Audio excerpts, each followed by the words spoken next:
I'm going to set up a frequency splitter for this audio clip that just contains a beat. Just a kick, a snare and a tambourine in this audio clip.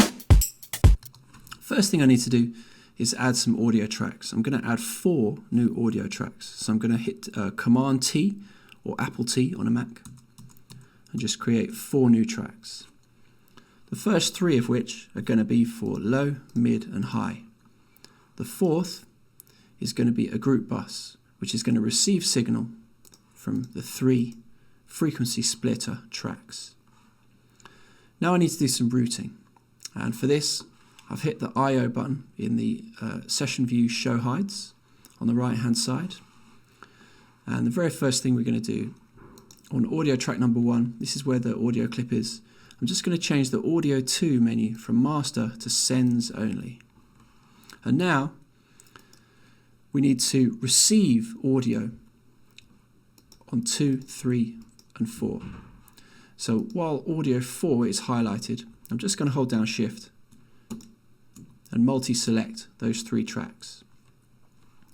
Now audio from, we're going to change to audio 1, and you'll notice that live sets all 3 tracks up for me because they're all selected.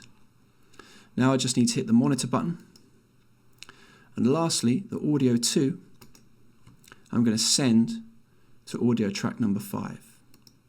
So the signal is going to leave audio track number 1, be sent to 2, 3 and 4, processed by way of multi-band dynamics, which I'll add in a moment, and then lastly the signal is routed to audio track number 5. And on audio track number 5 I just need to hit the monitor in. And let's rename some of these now. So this is going to be drums bus.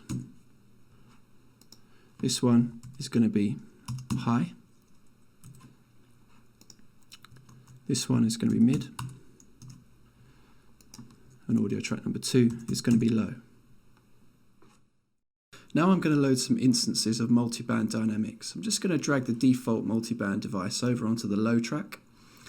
And you've got the choice here of changing the frequencies for each band. So for instance, the high frequency band at the moment is set to 2.5K. I'm actually going to raise that to 3K. And if I just hold down Command or the Apple key on a Mac, you could just fine tune these amounts. And I'm going to bring this down to 3K. There we go. And the low frequency, I'm actually going to take it up to 200 Hertz. Now it's totally your choice how you do this. It all depends on the type of sound that you're processing, for instance, the content of the drum loop that you're using. And here I wanted the low frequencies to contain more than just sub-frequencies, more than just everything under 120 Hertz or 100 Hertz.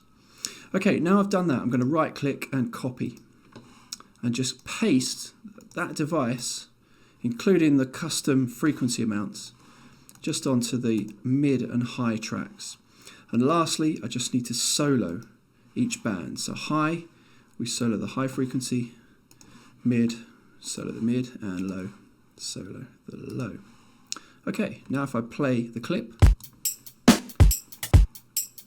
I can now switch off or switch on each band.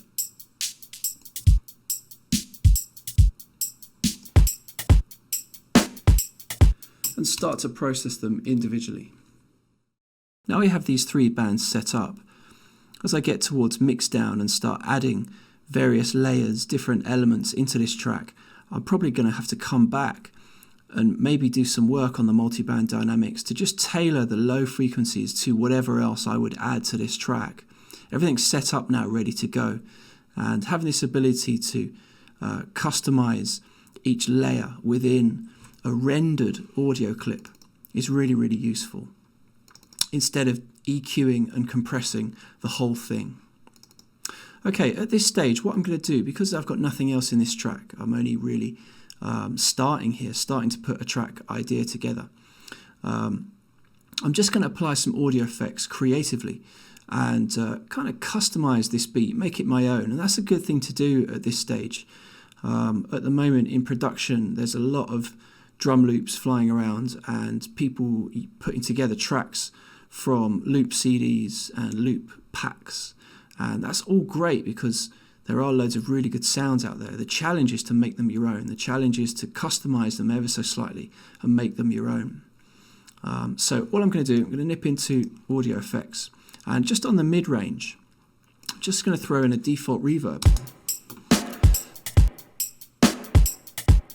And just play with the pre-delay.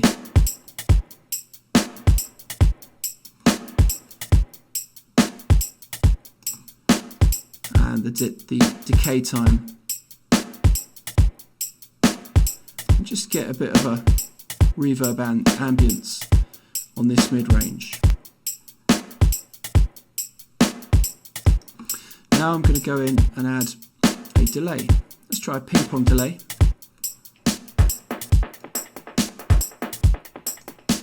Just going to bring the feedback and wet dry right down.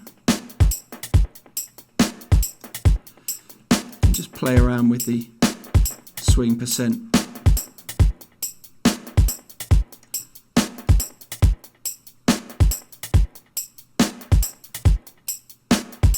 Bring that wet dry right down so it's a bit more subtle. Also here, we could even go into the multiband and see what we can do with this mid-range. So I can kind of bring out all the low-level sounds in this mid-range band.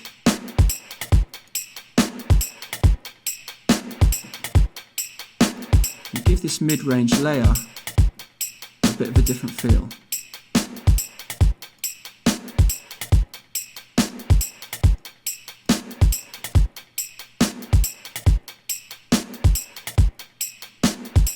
Maybe the last thing I'm going to add here is saturator. I'm going to put it at the end of the chain so it applies to the ping pong and the reverb. And just select the soft sign. Again, just bring the level down a tiny bit.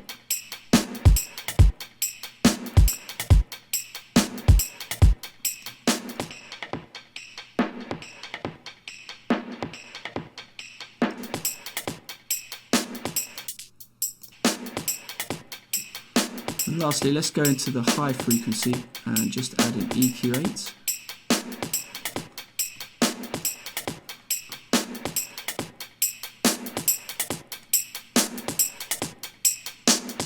See what we've got. Just going to add a tiny bit of sheen. I'll put around 10k. Again, this is something I'll probably change later on as I add other sounds maybe. Okay. Lastly, the drums bass. And here I'm just going to bring the level down a tiny bit.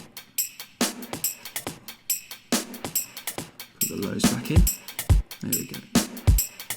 And now just apply a compressor to the drums bus.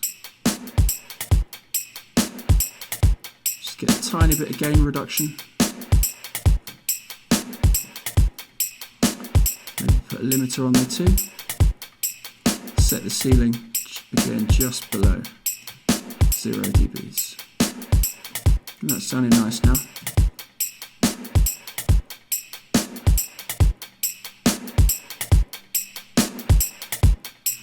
Really gone in and made that drum loop my own now.